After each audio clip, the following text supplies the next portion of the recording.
وما قدر اللہ حق قدره اذ قالوا ما انزل اللہ علی بشر من شیء قل من انزل الکتاب الذی جاء به موسیٰ نورا وہدی للناس تجعلونہ قراطیس تبدونها وتخفون کثیرا وعلمتم ما لم تعلموا انتم ولا آباؤکم قل اللہ ثم ذرهم فی حوضهم یلعبون وهذا کتاب انزلناہ مبارک مصدق الذی بین یدیہ وَلِتُنذِرَ أُمَّ الْقُرَىٰ وَمَنْ حَوْلَهَا وَالَّذِينَ يُؤْمِنُونَ بِالْآخِرَةِ يُؤْمِنُونَ بِهِ وَهُمْ عَلَىٰ صَلَاتِهِمْ يُحَافِظُونَ وَمَنْ أَظْلَمُ مِمَّنِ افْتَرَىٰ عَلَى اللَّهِ كَذِبًا أَوْ قَالَ أُوحِيَ إِلَيَّ وَلَمْ يُوحَ إِلَيْهِ شَيْءٌ وَمَنْ قَالَ سَأُنزِلُ مِثْلَ مَا أَنزَلَ اللَّهُ وَلَوْ تَرَىٰ إِذِ الظَّالِمُونَ فِي غَمَرَاتِ الْمَوْتِ وَالْمَلَائِكَةُ بَاسِطُو أَيْدِيهِمْ أَخْرِجُوا أَنفُسَكُمْ الْيَوْمَ تُجْزَوْنَ عَذَابَ الْهُونِ بِمَا كُنتُمْ تَقُولُونَ عَلَى اللَّهِ غَيْرَ الْحَقِّ وَكُنْتُمْ عَنْ آيَاتِهِ تَسْتَكْبِرُونَ وَلَقَدْ جِئْتُمُونَا فُرَادَىٰ كَمَا خَلَقْنَاكُمْ أَوَّلَ مَرَّةٍ وَتَرَكْتُمْ مَا حَوَّلْنَاكُمْ وَرَاءَ ظُهُورِكُمْ وَمَا نَرَىٰ مَعَكُمْ شُفَعَاءَكُمُ الَّذِينَ زَعَمْتُمْ أَنَّهُمْ فِيكُمْ شُرَكَاءُ لَقَدْ تَقَطَّعَ بَيْنَكُمْ وَضَلَّ عَنْكُمْ مَا كُنْتُمْ تَزْعُمُونَ صدق اللہ العظیم۔ آیت نمبر 91 سے لے کر آیت نمبر 96 تک انشاءاللہ آج ہم سورہ الانعام اور پارہ 7 ہم سماعت کریں گے۔ وما قدر اللہ حق قدرہ، اور نہ قدر پہچانی انہوں نے اللہ کی جیسے حق تھا اس کی قدر پہچاننے کا۔ قدر کا کیا معنی ہے؟ صاحب روح المعانی لکھتے ہیں کہ قدر کا اصلی معنی تو کسی چیز کی مقدار کو جاننا۔ قدر کا اصلی معنی کیا ہے؟ کسی چیز کی مقدار کو جاننا، لیکن اب اس کا اطلاق کسی چیز کو اس کے تمام پہلوؤں سے پہچاننے پر ہوتا ہے۔ اب کثرت استعمال سے یہی اس کا معنی حقیقی ہو گیا، یعنی کسی چیز کے اس کے تمام پہلو اس کے مطابق اس کو پہچاننے کا نام کیا ہے؟ قدر ہے۔ اخفش کہتے ہیں کہ وہ لوگ جن کی زبان سے اگلا جملہ نکل رہا ہے انہوں نے گویا اللہ تعالیٰ کو صحیح طور پر پہچانا ہی نہیں، اس کی حکمت اور رحمت کا صحیح اندازہ نہیں لگایا۔ یہ جو ہے نا حق کا قدری، جیسے اللہ تعالیٰ کی پہچان تھی ایسے انہوں نے پہچانا نہیں، اس کی قدر کو پہچانا نہیں۔ یہ کہنے والے کون تھے؟ بعض نے کہا کہ مشرکین مکہ نے یہ بات کہی تھی، کیونکہ وہ سرے سے ہندوستان کے برہمنوں کی طرح وحی اور نبوت کے قائل ہی نہ تھے، لیکن اس پر یہ شبہ وارد ہوتا ہے کہ ان کے نظریہ کی تردید حضرت موسیٰ علیہ نبینا علیہ الصلاۃ والتسلیم پر نزول تورات سے درست نہیں، کیونکہ وہ تو موسیٰ کی نبوت کی بھی قائل نہ تھے، اور جمہور کا خیال یہ ہے کہ بات یہود نے کہی، لیکن اس پر شبہ یہ وارد ہوتا ہے کہ یہود یہ کیوں کر کہہ سکتے تھے کہ کوئی انسان نبی نہیں ہو سکتا، حالانکہ وہ حضرت موسیٰ اور صدہا دوسرے انبیاء کی نبوت کو تسلیم کرتے تھے۔ نیز یہ سورہ مکی ہے اور مکہ میں یہود موجود ہی نہ تھے، مکہ میں یہود موجود ہی نہ تھے، تو ان سے یہ مکالمہ کیسا؟ اس لیے اس آیت کی وضاحت ضروری ہے۔ حقیقت یوں معلوم ہوتی ہے کہ جب حضور صلی اللہ علیہ وسلم نے نبوت اور نزول وحی کا دعویٰ کیا تو اہل مکہ کے لیے یہ بالکل انوکھی چیز تھی۔ وہ اس بات کے قائل ہی نہ تھے کہ کوئی نبی بھی خدا کی طرف سے مبعوث ہوتا ہے اور اس پر خدا کی طرف سے وحی بھی آتی ہے۔ پہلے تو انہوں نے صاف انکار کر دیا، لیکن جب آیات قرآنی کا جمال ان کے دلوں کو لبھانے لگا اور حضور کی روح پرور سیرت انہیں اپنی طرف مائل کرنے لگی تو وہ اب مسئلہ کو سوچنے پر مجبور ہو گئے، اور اس مشکل کو حل کرنے کے لیے انہوں نے یہود یثرب کی طرف رجوع کر لیا۔ ان کو تا اندیشوں کو حضور کی نبوت میں اپنی محرومی اور ذلت نظر آ رہی تھی۔ انہوں نے اپنے ہاتھوں اپنا تاج اتار کر دوسرے کے سر پر رکھنا کب گوارا تھا، چنانچہ انہوں نے عذرائے عناد و حسد اپنے مسلمات اور نظریات کے خلاف انہیں کہلا بھیجا کہ اے اہل حرم، تم اس شخص کو ہرگز نبی نہ ماننا، ہم اپنے علم کی بنا پر تمہیں بتاتے ہیں کہ خدا نے آج تک کسی انسان پر وحی نہیں بھیجی، تو یہ انسان ہو کر کیسے اس بات کا دعویٰ کرتا ہے کہ وہ نبی ہیں اور وحی سے مشرف ہیں۔ ان یہود کے رد میں اللہ تعالیٰ فرماتا ہے کہ اگر تمہارا یہ قول درست ہے تو پھر حضرت موسیٰ علیہ نبینا علیہ الصلاۃ والتسلیم بھی تو انسان تھے، ان پر وحی کیسے نازل ہوئی اور تورات کون لایا؟ اور جب موسیٰ علیہ السلام پر تورات نازل ہوئی حالانکہ وہ انسان تھے، تو حضور پر نور محمد الرسول اللہ صلی اللہ علیہ وسلم پر قرآن نازل ہونے میں کیا شک ہے؟ اذ قالوا، یعنی انہوں نے قدر کو نہ پہچانا کب؟ جب انہوں نے کہا ما انزل اللہ علی بشر من شیء، کہ نہیں اتاری اللہ نے کسی آدمی پر کوئی چیز، یعنی وحی۔ قل من انزل الکتاب الذی، آپ پوچھئے کس نے اتاری تھی وہ کتاب، جاء بہ موسیٰ، جسے لے آئے تھے موسیٰ، نوراً، جو سراسر نور ہے، جو سراسر کیا ہے؟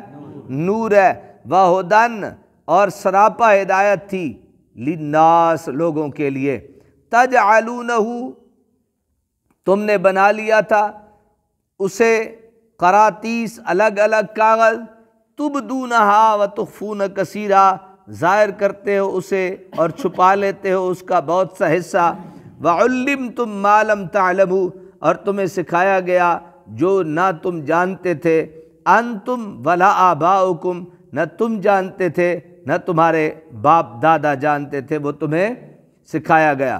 قل اللہ، آپ فرما دیجئے اللہ، ثم ذرہم فی حوضہم یلعبون، پھر چھوڑ دیجئے انہیں تاکہ وہ اپنی بیہودہ باتوں میں کھیلتے رہیں، تاکہ وہ اپنی بیہودہ باتوں میں کیا کرتے رہیں؟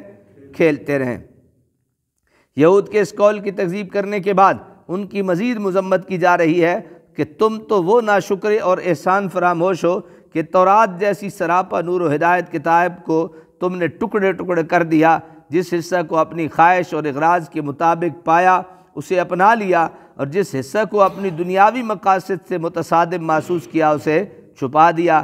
کیا وحی الہی کے امینوں اور رسالت موسوی کے وارثوں کو یہ بات زیب دیتی ہے؟ یعنی تم تو وہ ہو جنہوں نے تورات کو بھی انکار کر دیا، آدھا مانا اور آدھا چھوڑ دیا۔ آگے فرمایا نا قل اللہ ثم ذرہم فی خوضہم یلعبون، آپ فرما دیجئے اللہ، پھر چھوڑ دیجئے انہیں تاکہ وہ اپنی بیہودہ باتوں میں کھیلتے رہیں۔ اے حبیب، ان سے زیادہ بحث و مباحثے کی ضرورت نہیں، آپ فرما دیجئے کہ یہ کتاب اللہ تعالیٰ نے مجھ پر نازل فرمائی ہے، تمہارے انکار سے کچھ فرق نہیں پڑتا۔ یہ کہہ کر انہیں ان کے حال پر چھوڑ دیجئے، اللہ تعالیٰ ان کو کیفر کردار تک پہنچائے گا۔ اور وَهَذَا كِتَابٌ أَنزَلْنَاهُ مُبَارَكٌ مُصَدِّقُ الَّذِي، اور یہ قرآن کتاب ہے، ہم نے اتارا ہے اس کو، مبارکن، بابرکت ہے، مصدقن، تصدیق کرنے والی ہے۔ فرمایا کہ اس کتاب کی متعدد صفات اور خصوصیات بیان ہو رہی ہیں، جس کے بارے میں اہل مکہ اس کشمکش میں مبتلا تھے کہ یہ اللہ تعالیٰ کی طرف سے ہے بھی یا نہیں۔ فرمایا یہ مبارک ہے، یعنی برکت والی ہے۔ برکت کا معنی الزیادت والنما، کسی تھوڑی چیز کا زیادہ ہو جانا، کسی چھوٹی چیز کا بڑا ہو جانا، اس کو برکت کہتے ہیں۔ امت اسلامیہ کی ساری تاریخ قرآن کی اس ایک صفت کی جلوہ گاہ ہے۔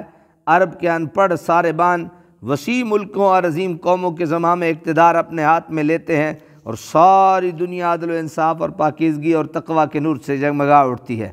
وہ ایک ایک کوڑی کے لیے انسانی جان ضائع کرنے والا بھوکا بدو اتنا سیر چشم اور دل کا غنی ہو جاتا ہے کہ کسریٰ کے محلات کی ثروت اور بیش قیمت ساز و سامان اس کی حفاظت میں مدینہ طیبہ بھیجا جاتا ہے۔ اس میں ایک سوئی کی خیانت بھی نہیں ہوتی۔ سنگ دل عرابی اس کتاب کے اثر سے اتنا رحیم و کریم ہو جاتا ہے کہ اس خیمہ کو اکھاڑنا بھی گوارا نہیں کرتا جس میں ایک فاختہ نے انڈے دے رکھے ہیں۔ یعنی اتنا عقل آ جاتا ہے اس کتاب کو پڑھنے کے بعد کہ ایک فاختہ ہے ایک خیمے میں اور اس نے اس میں انڈے دے رکھے ہیں، تو یہ اس خیمے کو اس لیے نہیں اکھاڑتا کہ فاختہ نے اس میں کیا کیا ہوا ہے، ورنہ یہ تو بھائیوں کے دشمن تھے، یہ تو جان کے دشمن تھے، یہ تو ایک ایک بات پہ پتہ نہیں کتنی صدیاں جنگ رہتی تھیں۔ اس کتاب کی دوسری خصوصیت یہ ہے کہ سابقہ کتاب اور انبیاء کی تصدیق کرتی ہے، اور ان کتابوں کے ماننے والوں اور مخالفین کے ہاتھوں ان میں جو رد و بدل کیا گیا اس کا پتہ بتاتی ہے۔ اور اس کتاب کی سب سے بڑی خصوصیت یہ ہے کہ یہ اہل مکہ اور اس کے شرق و غرب اور جنوب و شمال میں پھیلی ہوئی ساری انسانی دنیا کو خدا کے عذاب اور بدکاریوں کے طویل نتائج سے ڈراتی ہے۔ اے مکہ کے دانشورو، تم خود سوچو، جو کتاب ان خوبیوں کی حامل ہو اور جس کے پیش نظر سارے عالم انسانیت کی اصلاح ہو، اور جس کے اثر سے ان وحشیوں اور درندہ صفت بدوؤں سے ایک ایسی جماعت بھی تیار ہو چکی ہو جو اللہ کے ہر حکم کی تعمیل میں سرگرم ہو، کیا یہ کسی انسان کی بنائی ہوئی کتاب ہو سکتی ہے؟ یقیناً یہ اللہ تعالیٰ کی کتاب ہے جو اس نے اپنی ساری مخلوق کی ہدایت کے لیے اپنے مصطفیٰ کریم صلی اللہ علیہ وسلم پر نازل فرمائے۔ فرمایا نا مصدقن، یہ تصدیق کرنے والی ہے، الذی بین یدی، اس وحی کی جو اس سے پہلے نازل ہوئی، وَلِتُنذِرَ أُمَّ الْقُرَىٰ، اور اس لیے تاکہ ڈرائیں آپ مکہ والوں کو، ومن حولہا، اور جو اس کے ارد گرد ہیں، والذین یؤمنون بالآخرہ، اور جو ایمان لاتے ہیں آخرت پر، یؤمنون بہ، وہ ایمان رکھتے ہیں اس پر بھی، یعنی جو آخرت پر ایمان رکھتا ہے وہ قرآن پر بھی ایمان رکھتا ہے، جو قرآن پر ایمان رکھتا ہے وہ آخرت پر بھی ایمان رکھتا ہے۔ وَهُمْ عَلَىٰ صَلَاتِهِمْ يُحَافِظُونَ، اور وہ اپنی نماز کی کیا کرتے ہیں؟ پابندی کرتے ہیں۔ وَمَنْ أَظْلَمُ مِمَّنِ افْتَرَىٰ عَلَى اللَّهِ كَذِبًا، اور کون زیادہ ظالم ہے اس سے جو بہتان باندھے اللہ پر، کذبا، جھوٹا، او قال اوحی الی، یا کہے کہ وحی کی گئی ہے میری طرف، ولم یوحی الی، حالانکہ نہیں وحی کی گئی اس کی طرف، شیئن، کچھ بھی۔ ومن قال سأنزل مثل ما انزل اللہ، اور کون زیادہ ظالم ہے اس سے جو کہے کہ میں بھی نازل کروں گا ایسا ہی کلام جیسے نازل کیا اللہ نے، جیسے نازل کیا اللہ نے۔ واقعی اس شخص سے بڑھ کر اور کون ظالم اور نوع انسانی کا دشمن ہو سکتا ہے جو اپنے من گھڑت باتوں کو وحی الہی کہہ کر لوگوں کے سامنے پیش کرے اور ان پر ایمان لانے کی دعوت دے، یا یہ دعویٰ کرے کہ کلام الہی کی طرح میں کلام نازل کر سکتا ہوں۔ جو بد نصیب ایسے گستاخوں کے جال میں پھنس جاتے ہیں وہ تباہ و برباد ہو جاتے ہیں، اور بعض دوسرے لوگ ان کے کلام کی لغویت اور بےہودگی سے متنفر ہو کر وحی الہی سے متنفر ہو جاتے ہیں۔ یہ کتنا بڑا نقصان اور خسارہ ہے۔ وَلَوْ تَرَىٰ إِذِ الظَّالِمُونَ، کاش تم دیکھو جب ظالم موت کی سختیوں میں گرفتار ہوں، فی غمرات الموت، وَالْمَلَائِكَةُ بَاسِطُو أَيْدِيهِمْ، اور فرشتے بڑھا رہے ہیں ان کی طرف اپنے ہاتھ، أَخْرِجُوا أَنفُسَكُمْ، اور انہیں کہیں کہ نکالو اپنی جانوں کو، الْيَوْمَ تُجْزَوْنَ عَذَابَ الْهُونِ، آج تمہیں دیا جائے گا ذلت کا عذاب، بِمَا كُنْتُمْ تَقُولُونَ عَلَى اللَّهِ غَيْرَ الْحَقِّ، اس وجہ سے کہ تم بہتان لگاتے تھے اللہ تعالیٰ پر ناحق، وَكُنْتُمْ عَنْ آيَاتِهِ تَسْتَكْبِرُونَ، اور تم اس کی آیتوں کو ماننے سے تکبر کیا کرتے تھے۔ ان گستاخوں اور بے باکیوں کے حسرتناک انجام کا ذکر ہو رہا ہے۔ غمرات کا واحد غمرہ ہے، غمرہ اس کو کہتے ہیں جو کسی چیز کو ڈبو دے اور اس کو ڈھانپ لے۔ وَمِنْهُ غَمَرَةُ الْمَاءِ، یہاں غمرات سے مقصود موت کی سختیاں اور تکلیفیں ہیں۔ حضرت ابو ہریرہ فرماتے ہیں کہ مرتے وقت کافر کی روح کو کہا جائے گا اس کے بدن سے نکلو، کافر کی روح کو کیا کہا جائے گا؟ اس کے بدن سے نکلو، اس حال میں کہ تم خود اس مفارقت پر ناراض ہو اور خدا بھی تم پر ناراض ہے، نکلو عذاب الہی کی سختیوں کی طرح۔ ایتھا النفس الخبیثہ اخرجی ساخطۃ مسخوطۃ علیک الی عذاب اللہ، اگر جسم سے روح کو ملک الموت نکالے گا لیکن زجر و توبیح کے لیے انہیں یہ کہا جائے گا کہ اس کی جسم سے نکلو۔ وَلَقَدْ جِئْتُمُونَا فُرَادَا، اور بے شک آ گئے ہو تم ہمارے پاس فرادا، اکیلے اکیلے، کما خلقناکم، جیسے ہم نے پیدا کیا تھا اول مرہ، تمہیں پہلی دفعہ، وَتَرَکْتُمْ، اور تم چھوڑ آئے ہو ما حَوَّلْنَاکُمْ، جو ہم نے عطا فرمایا تھا تمہیں، وَرَاءَ ظُہُورِکُمْ، اپنے پیچھے، وَمَا نَرَىٰ مَعَکُمْ، اور ہم نہیں دیکھتے تمہارے ساتھ، شُفَعَاءَکُمْ، ان سفارشیوں کو، الَّذِينَ زَعَمْتُمْ أَنَّهُمْ، جن کے متعلق تم خیال کرتے تھے، انہم فیکم شرکا، کہ وہ تمہارے معاملے میں ہمارے کیا ہیں؟ شریک ہیں۔ فرادا قواعد فردان ہے، جیسے سکارا کا سکران، اور بعض اہل لغت کا خیال ہے کہ اس کا فرد واحد فرد ہے، اس کا معنی ہے اکیلے اکیلے۔ وہ ظالم جو خود نبوت کا جھوٹا دعویٰ کرتے تھے اور کہتے تھے کہ ایسی وحی تو ہم بھی اتار سکتے ہیں، ان کی حالت ذرا قیامت کے دن دیکھنے کے قابل ہوگی۔ تنہا بے یار و مددگار بارگاہ رب ذوالجلال میں پیش کیے جائیں گے، اور وہ جھوٹے خدا جن کی وہ عمر بھر پرستش کرتے رہے ان کا وہاں نام و نشان تک نہ ہوگا۔ وہ گہرے تعلقات اور بڑی بڑی توقعات سب ختم ہو کر رہ جائیں گی۔ شفعاءکم سے مراد وہ بت جن کی وہ عبادت کیا کرتے تھے اور انہیں خدا کا شریک بناتے تھے۔ لَقَدْ تَقَطَّعَ بَيْنَكُمْ وَضَلَّ عَنْكُمْ مَا كُنْتُمْ تَزْعُمُونَ، بے شک ٹوٹ گئے تمہارے سارے رشتے، وَضَلَّ عَنْكُمْ مَا كُنْتُمْ تَزْعُمُونَ، اور کھو گئے تم سے جو تم دعویٰ کیا کرتے تھے۔ اللہ تعالیٰ عمل کی توفیق عطا فرمائے۔